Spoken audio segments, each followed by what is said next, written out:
Hi, good day. Today, tuturuan ko kayo kung paano nga ba maglagay ng guest feedback or review sa Facebook page ng Lakbay Turismo Travel and Tours. So, kapag nasa Facebook page nyo na kayo sa application, i-search mo lang sa search bar yung pangalan ng travel agency namin.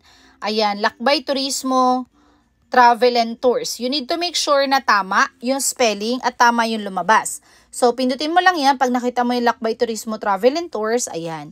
So, double check kung talagang Lakbay Turismo Travel and Tours yung naklik mo. And then, kung hindi ka pa nakalike, pwede mo na siyang i-like and follow.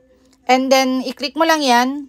Lagay mo siya as favorite para makikita mo agad yung mga post namin, especially yung mga promo price.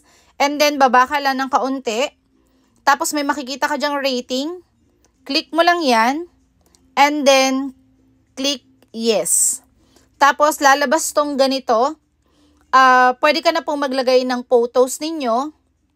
Kapag gusto nyo maglagay ng photos, and then dito naman, pwede mong ilagay kung ano yung gusto mong sabihin about our service. Looking forward po ako for the positive feedback because it will help a lot, especially sa aming mga small business owner. Thank you so much po, and till your next booking with us at Lakbay Turismo Travel and Tours. Bye!